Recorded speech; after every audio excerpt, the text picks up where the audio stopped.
Hikayat Indra Bangsawan.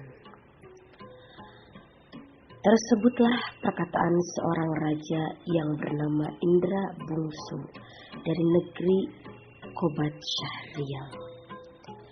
Setelah berapa lama di atas kerajaan, dia juga beroleh putra.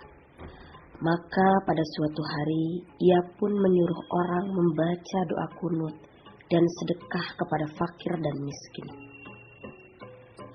Hatta beberapa lamanya Tuan Putri Siti Kendi pun hamilah dan bersalin 2 orang putra laki-laki. Adapun yang tua keluarnya dengan panah dan yang muda dengan pedang. Maka Baginda pun terlalu amat sukacita dan menamai anaknya yang tua Syahpri dan anaknya yang muda Indra Bangsawan. Maka anak kanda Baginda yang 2 orang itu pun sampailah usia 7 tahun dan dititahkan pergi mengaji kepada Mu'alim Sufyan. Sesudah tahu mengaji, mereka dititah pula mengaji kitab usul fikih hingga saraf tafsir sekaliannya diketahuinya. Setelah beberapa lamanya, mereka belajar pula ilmu senjata, ilmu hikmat, dan isyarat tipu peperangan. Maka Baginda pun bimbanglah. Tidak tahu siapa yang patut dirayakan dalam negeri karena anak kedua orang itu sama-sama gagah. Jikalau Baginda pun mencari muslihat, ia menceritakan kepada kedua anaknya bahwa ia bermimpi bertemu dengan seorang pemuda yang berkata kepadanya, "Barang siapa yang dapat mencari buluh perindu yang dipegangnya, ialah yang patut menjadi raja di dalam negeri." Setelah mendengar kata-kata Baginda, Syahpri dan Indra Bangsawan pun bermohon pergi mencari buluh perindu itu. Mereka masuk hutan, keluar hutan, naik gunung, turun gunung, masuk rimba, keluar rimba, menuju ke arah matahari hidup. Maka pada suatu hari, hujan pun turunlah dengan angin ribut, taufan, kelam, kabut, gelap gulita, dan tiada kelihatan barang suatu pun. Maka Syahpri dan Indra Bangsawan pun bercerailah. Setelah teduh hujan ribut, mereka pun pergi saling mencari. Tersebut pula perkataan Syahpri yang sudah bercerai dengan saudaranya Indra Bangsawan. Maka ia pun menyerahkan dirinya kepada Allah Subhanahu wa Ta'ala dan berjalan dengan sekuat-kuatnya. Berapa lama di jalan, sampailah ia kepada suatu taman dan bertemu sebuah mahligai. Ia naik ke atas mahligai itu dan melihat sebuah gendang tergantung. Gendang itu dibukanya dan dipukulnya. Tiba-tiba, ia terdengar orang yang melarangnya memukul gendang itu. Lalu, diambilnya pisau dan ditorehkannya gendang itu. Maka Putri Ratnasari pun keluar dari gendang itu. Putri Ratnasari menerangkan bahwa negerinya telah dikalahkan oleh Garuda. Itulah sebabnya ia ditaruh orang tuanya dalam gendang itu dengan suatu cembul. Di dalam cembul yang lain ialah perkakas dan dayang-dayangnya. Dengan segera Syahpri mengeluarkan dayang-dayang itu. Tatkala Garuda itu datang, Garuda itu dibunuhnya.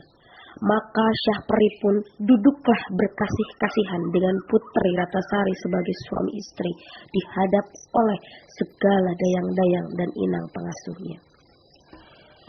Tersebut pula perkataan Indra Bangsawan pergi mencari saudaranya. Ia sampai di suatu padang yang terlalu luas. Ia masuk di sebuah gua yang ada di padang itu dan bertemu dengan seorang raksasa. Raksasa itu menjadi neneknya dan menceritakan bahwa Indra Bangsawan sedang berada di negeri antah berantah yang diperintah oleh Raja Kabir. Adapun Raja Kabir itu takut kepada Buraksa dan akan menyerahkan putrinya. Putri Kemalasari sebagai upeti. Kalau tidak demikian, negeri itu akan dibinasakan oleh Buraksa. Ditambahkannya bahwa Raja Kabir sudah mencanangkan bahwa barang siapa yang dapat membunuh Buraksa itu akan dinikahkan dengan anak perempuannya yang terlalu elok parasnya itu. Hatta berapa lama Putri Kemalasari pun sakit mata. Terlalu sangat. Para ahli nujum mengatakan hanya air susu harimau yang beranak muda lah yang dapat menyembuhkan penyakit itu. Baginda bertitah lagi, barang siapa yang dapat susu harimau beranak muda, ialah yang akan menjadi suami Tuan Putri. Setelah mendengar kata-kata Baginda, si hutan pun pergi meninggalkan seruas buluh yang berisi susu kambing serta menyangkutkannya pada pohon kayu. Maka ia pun duduk menunggui pohon itu, sarung kesaktiannya dikeluarkannya dan rupanya pun kembali seperti dahulu. Hatta datanglah ke 9 orang anak raja meminta susu kambing yang disangkanya susu harimau beranak muda itu. Indra bangsawan berkata, susu itu tidak akan dijual dan hanya akan diberikan kepada orang yang menyediakan pahanya diselit besi. Maka anak raja yang 9 orang itu pun menyingsingkannya kainnya untuk diselit Indra bangsawan dengan besi panas. Dengan hati yang gembira mereka mempersembahkan susu kepada raja. Tetapi tabib berkata bahwa susu itu bukan susu harimau melainkan susu kambing. Sementara itu Indra bangsawan sudah mendapat susu harimau dari raksasa neneknya dan menunjukkannya kepada raja. Tabib berkata, itulah susu harimau yang sebenarnya. Diperaskannya susu harimau ke mata Tuan Putri. Setelah genap 3 kali diperaskan oleh tabib, maka Tuan Putri pun sembuhlah. Adapun setelah Tuan Putri sembuh, Baginda tetap bersedih. Baginda harus menyerahkan Tuan Putri kepada Buraksa, raksasa laki-laki, apabila ingin seluruh rakyat selamat dari amarahnya. Baginda sudah kehilangan daya upaya.